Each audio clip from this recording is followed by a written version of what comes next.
ladies, welcome back to my channel. We are back with another video today, and I am so excited for you guys to see this tutorial because I am super proud of these nails, you guys. They turned out so freaking bomb. This was a freestyle, and although I always turn up with freestyles, I do get a little nervous sometimes because there's just so many ideas. So for it all to come together super good makes me happy. But anyways, as you guys seen, I started off with same old, pushing back the cuticles to expose all the new growth. In this case, this was actually a full set, so I just wanted to get any nail exposed rather than new growth. And then I used my cone drill bit to go around and get all the dead skin and all the nitty gritty out. Definitely makes a difference when it comes to lifting and retention. So one thing I like to do, especially with my full sets, is to go through and clip down any nails before applying the nail tips. That way they do tend to last longer and there's a less likely of a chance of them, breaking, popping off, lifting, whatever the case may be. So this is me just clipping the cuticles. I love to do this because there are some clients that have very thick cuticles, and it definitely makes a difference when it comes time to look at the finished result of the set. This is something that I actually used to be really scared to do because I was scared I would nick somebody, or mostly just nick somebody, I'm not gonna lie. But when I did try it one time and I looked at the difference between doing it and not doing it, it was like a very obvious difference. And on top of that, clipping the cuticles definitely helps with lifting and retention as well. You guys will hear me say that a lot because most of the steps with nails help with lifting and retention. But this is me just going over with my sanding band, getting all the natural shine and oils off of the nail, which is a big part of prepping the nail because, again, it helps with lifting and helps you build that great retention up. So she wanted to do a long set, but these nail tips were actually way longer than what I thought. So we just clipped them down a little bit, and now I'm going into filing, and she is doing a square shape for these nails. So of course I'm going to go in filing the sidewalls at a 90-degree angle to get that crisp, nice shape. And of course I always tell you guys like to file underneath the nail to make sure that you have a smooth, nice, clean underneath, because if not, that jaggedness definitely will show and it definitely will make a difference. So you don't have to like go too hardcore on the bottom of the nails, just enough. As you can see, I just do like a couple swipes to get any of that extra like nail tip from under there. That is the result of me filing the sides, especially when you're using like a really sharp gritted file.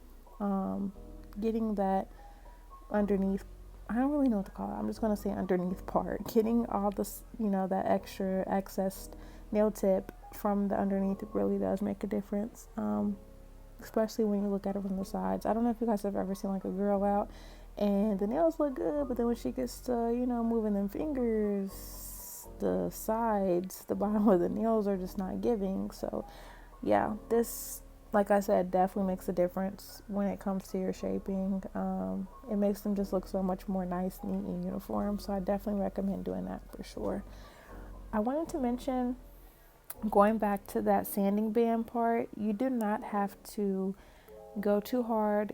You do not need to have the drill up too fast. You literally are just lightly going over the whole nail with the sanding band to get rid of that natural shine, those natural oils, getting the nail ready for the prep, the application, the whole shebang. So I just want to remind you guys, throw that in there because some people might, especially if this is your first time watching any of my videos or first time doing nails, a lot of people sometimes don't remember that using a sanding band on the natural nails is sort of a different process than using your drill bit to file down the acrylic at the end of the set. So I just wanted to throw that out there. But again, yep, here I am still just going in on the sidewalls and getting that nice square shape. And then of course you guys know I never ever forget to tell you that on the free edge of the nail, which is the part I'm filing now, to point the file down 90-degree angle so you can get this beautiful crisp shape. And feel free to, flip the nail. I actually really recommend flipping the hand, I should say, I'm sorry, the nails, to look at it from this different angle, which, as you can see, the shape was really beautiful, really crisp, really clean, which I go so hard on the shape. I emphasize, spending time on your shape now, because it saves you so much time in the end. It's so much easier to just file your nail tip, apply your acrylic, and then clean them up in the end, rather than barely file your nail tip, apply the acrylic, and then try to file acrylic at the end. It just is so much easier, and it gets the acrylic application so precise. Like, definitely recommend it, you guys. I could spend all day telling you guys why you should spend more time on shaping in the beginning rather than the end, but I'm sure this right here shows you exactly why. It just is so beautiful. So now I'm going back in with that sanding band, and I'm just blending in the nail tip with the natural nails. Again, since the natural nail is still exposed, you guys, we are going not as light as possible. I don't want to say that, especially not during this step, but we are being really light-handed with this step. You just are, carefully going over where the natural nail and the nail tip meet, just blending that in, which will help with breaks and lifting. That is where we are going to be building our apex. So having that blended and nice and smooth definitely helps and makes a difference when it comes to building that apex, which is the strongest part of the nail.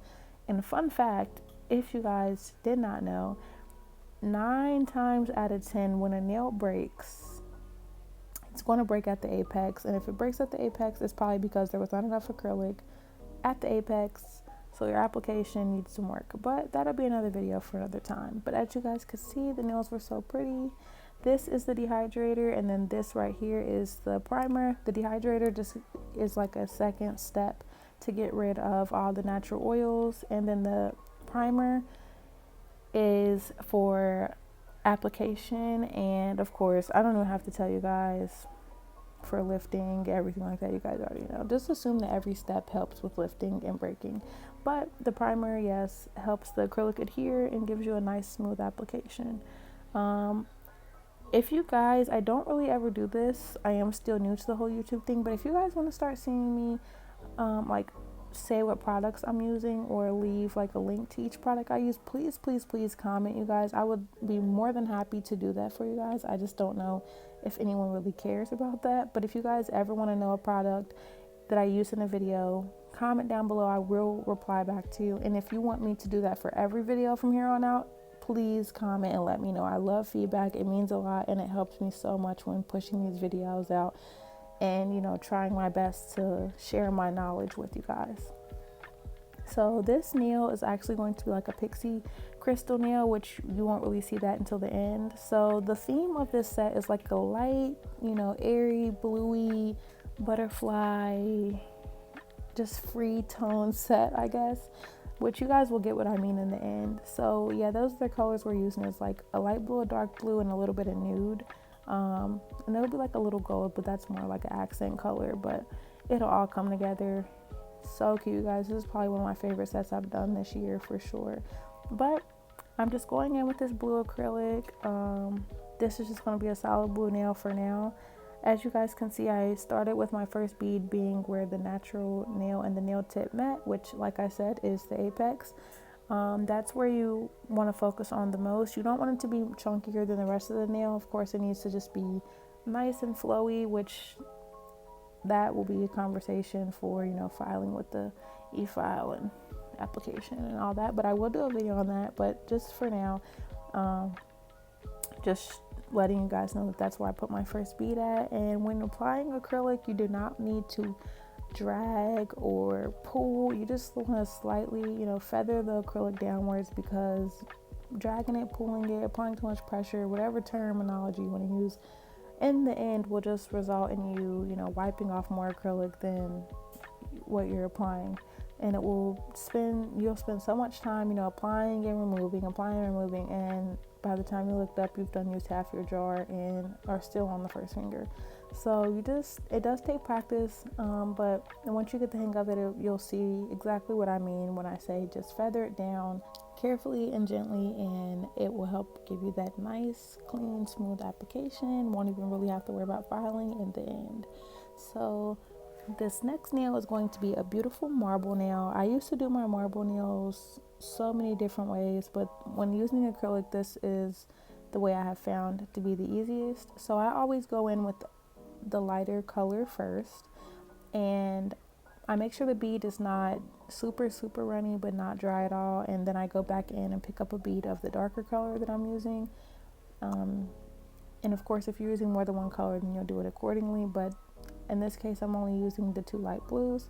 So yeah, I went in with the light blue and then went back over top and added the dark blue bead right into the blue bead, as you've seen right here. And then I just, make sure my brush is not super wet but not dry at all. If you do it dry, it's not going to mix. The colors are going to, they will actually mix. So I shouldn't say it won't mix. They are going to mix. They won't marble. So you definitely want, to get that marble look. You just want to gently, swirl them around, mix them until you have come up with a pattern that you like, or your client likes, whatever the case is here. So there are still some times where I might try to do it reverse, but as you've seen, it didn't really mix well. So I had to go back in and add way more light blue, which you can play around with it. I guess it depends on the acrylic and the colors you're using or the look you're going for. There, like I said, there are some times where I do it the opposite way, where I do the dark color and then the light color, just to see if it makes any bit of a difference, unless I've used these acrylics before and I already know how it would turn out. And then sometimes, like I mentioned, I have done my marble different ways. So sometimes for force of habit, I still will do my old method, which was picking up a bead and then going right back into the other acrylic and dabbing it and picking up that color on the same bead.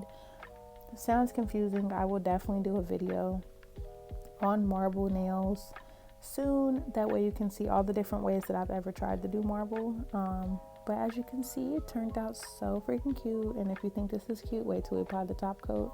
And then when it comes to smoothing it out, I just gently, I'm stressing on gently, feather it down, because I don't want the marble to mess up. But of course you don't want it to be lumpy each time you went in, like in the areas where you went in with the acrylic each time. So with the marble nails, sometimes I like to go in and cap it with a clear acrylic. I do this only because with certain colors, especially if I'm using like a light color and a dark color, I just think that it looks better in the end when I do the top coat. I don't know, maybe that makes no sense. This is just something I have always done, and I'm probably going to continue to stick with it for a while. I don't go in with a really big layer at all. I just do like, a nice little layer clear to cap it in, and voila.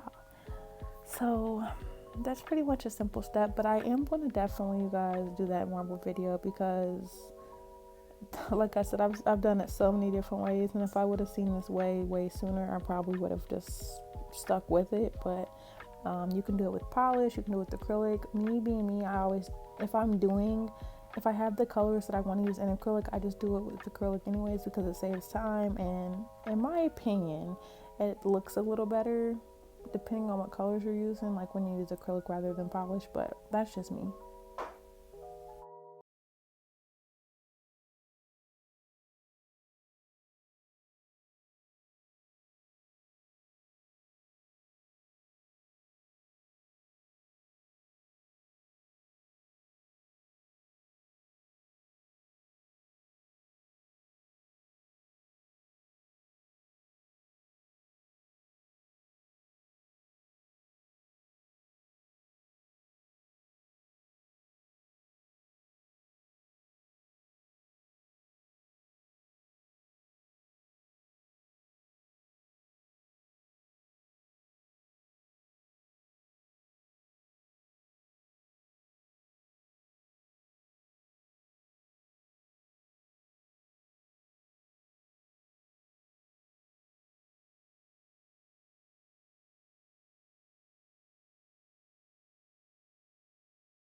Look at that nail, you guys. So beautiful. I just love it so much. I'm literally a sucker for pixie crystals.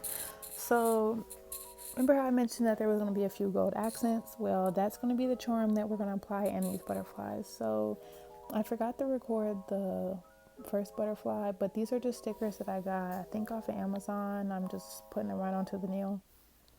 I use my little tweezers to get them off because I've noticed that when I try to use my finger, sometimes I bend up the whole sheet and now I've done wasted stickers. Now the sheet's done messed up. It's just a whole mess.